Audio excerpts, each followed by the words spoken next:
I never really understood the term trust your gut, because what does that even really mean? Are you trying to tell me that I should put faith in all of my decisions based on a random, immeasurable feeling? Nothing about that seemed useful. At least, that's what I used to think before I went through a series of events that would change my life forever, starting back in 2016.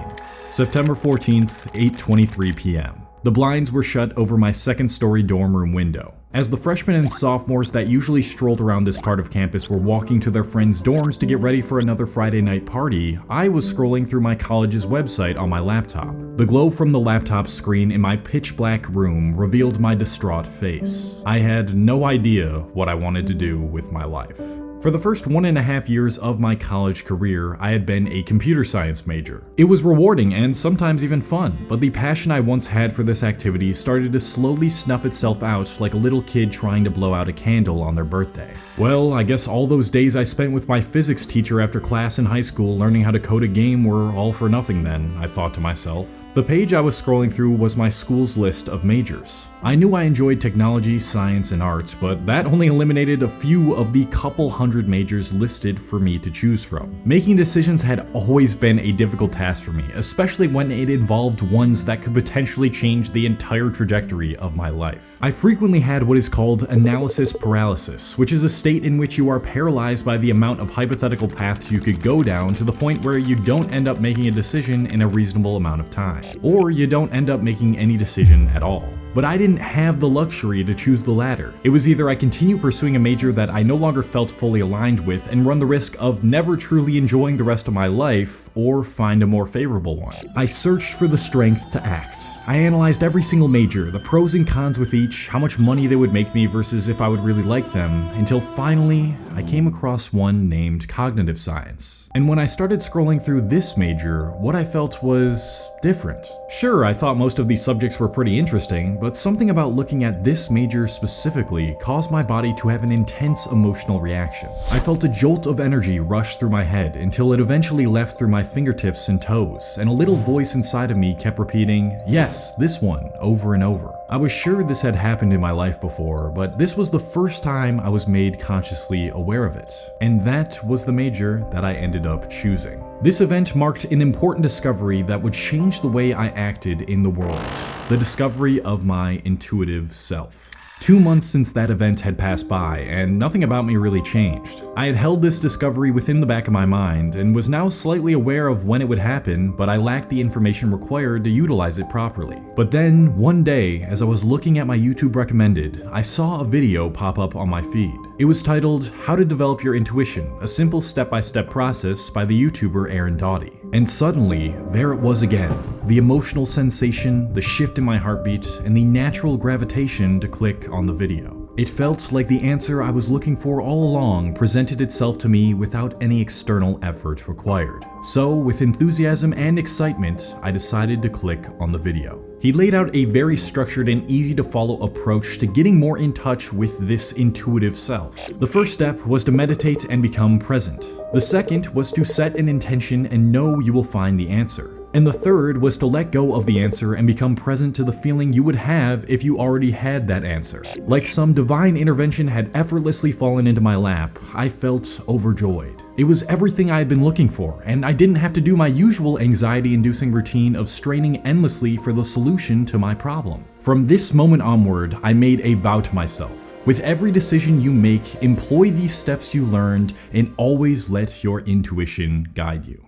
It was now mid-January, and the once anxiety-ridden, overanalyzing young man I was had transformed into an unconscious, free-flowing being. I felt like the essence of water. I'd flow from one activity to the next without much thought, and before each decision I'd make, I'd give my gut a split second to guide me. The parties I went to that once had me acting like a forceful fake Cole now had me more confident than ever, able to talk with anyone. Because I was no longer so in my head, stressing about whether I was saying the right thing or not, or whether this person liked me. I was simply letting my intuition do the thinking and talking for me, quickly and immediately. I started my new major, and almost every class I went to felt more engaging and interesting than my computer science curriculum. And just like Aaron Doughty's video had suggested, I started meditating daily and decided to set the intention that I wanted to attract a woman into my life and have a serious relationship. And just a couple months after, I ended up talking to a girl frequently, and she later became my second girlfriend. I even started this YouTube channel during this time based on an intuitive hunch. All of these small but significant events eventually led me to go deeper into the idea of living freely and without much thought, until my spiritual research made me stumble upon a man who completely changed the way I viewed reality and my life. And that man was Alan Watts. Alan Watts was a teacher and philosophical entertainer known for popularizing and explaining Eastern religion and philosophies in the Western world. The first book of his I had listened to was called The Way of Zen, which explained the Eastern teachings of Zen Buddhism. The central ideas of Zen Buddhism revolve around two things: naturalness and spontaneity. To achieve a state of Zen, one must see past the illusions of the mind's effort to constantly label and just observe total presentness without attaching to one's thoughts. In other words, one must act completely spontaneous within the present moment. When one student of Zen asked his master, "How do you practice Zen?" the master responded, "When you are hungry, eat. When you are tired, sleep." "Well, isn't that what everybody does? Aren't you just like ordinary people?" said the student. "Oh no," the teacher said. "They don't do anything of the kind. When they're hungry, they don't just eat, they think of all sorts of things. When they're tired, they don't just sleep, but dream all sorts of dreams." Another Zen master, in response to someone asking what the ultimate secret of Buddhism was, spontaneously said, "Dumpling." I use these examples to show that Zen has no form or aim. It isn't trying to get somewhere or be something, it simply just is. Just as nature does not try to be anything other than nature, and cats do not try to be anything other than cats, one should not try to be anything other than whatever the present calls them to do. As a college student, these teachings were predictably quite hard for me to grasp, since Zen tries to teach what cannot be put into words. Regardless, I continued on, listening to this audiobook every day on the way to my classes, thanks to the app Audible, which is the sponsor of today's video. Audible is the home of storytelling. It's where I've learned a ton of my nonfiction knowledge, and there's always something new on there to discover too. You can listen to an incredible selection of audiobooks across every genre, from bestsellers and new releases to celebrity memoirs, mysteries and thrillers, motivation, wellness, business, and much more. Whenever I have a 20+ minute car ride, I'm almost always putting on an audiobook to listen to, and The Way of Zen is one that I've listened to multiple times among countless others. That's really the best part about the Audible app. You can listen to your favorite Audible titles anywhere at any time, whether that be on a walk, in the car, or when you're sitting in the corner of your room contemplating your existence. And as an Audible member, you can choose one title a month to keep from the entire catalog, including the latest bestsellers and new releases, and once you choose it, you get to keep that title forever. Members also get full access to a growing selection of audiobooks, Audible originals, and podcasts. And since Audible is sponsoring this video, they are giving you guys a free 30-day membership. Just click the first link in the description, which is audible.com/Cole Hastings, or text Cole Hastings to 500 and start your 30-day free membership today. Upon finishing The Way of Zen, I felt like a switch had flipped in my head. Suddenly, the half-full potion of intuitiveness that was sitting in the stand of my head had been filled to the brim and smashed on the floor of my brain, allowing it to ooze into my psyche. I had lost any semblance of structure, freed my ego, and became this moment, and this moment only, with all its complexities and spontaneity. Whatever it was that the present moment and my intuition made me move towards, I followed it. I stopped identifying with this physical body and saw everything as an all-connected source that only existed in the present. All of these unconscious, spontaneous decisions eventually led me to buy 3 different sets of kimonos, which I had planned to wear to school the day after they arrived. And even though I ended up never going through with that, it highlighted just how much I had shed the idea of deliberate, planned thinking and simply allowed myself to go with the flow in its most extreme state. No more forced interactions, no more wondering if I made the right decision or not, and no more beating myself up when something didn't go my way. Because when you have no attachment to the outcome, the future, or the past, then it's impossible for everything to not go your way.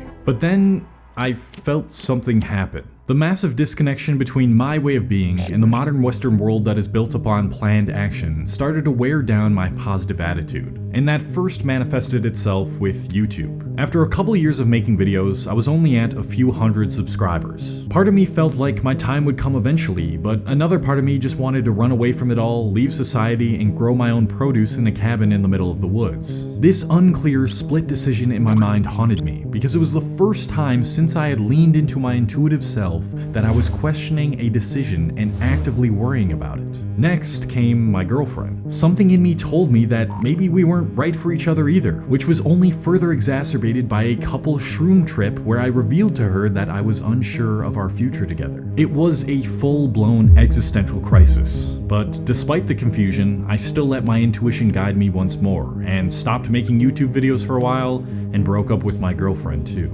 And just like that, I was right back in the same position I found myself in the night I was scrolling through majors on my college dorm room bed. Confused, lost, and stressed. I had now seen both sides of the extreme, from being the overanalyzing overthinker who let all decisions cast a debilitating spell on me, to the zen, enlightened, egoless monk who let spontaneity and intuition act as my brain's pilot. But somehow, both of these ways of living produced the same result in the end. I knew that getting out of this mental state would require some reflection and action, so I started to do more research. I took in information from both sides of the spectrum, such as the audiobook Blink by Malcolm Gladwell, which argues that intuitive thinking can be extremely useful. Then I listened to the audiobook Don't Trust Your Gut by Seth Stevens, which explained that data and statistics can help you get what you really want out of life.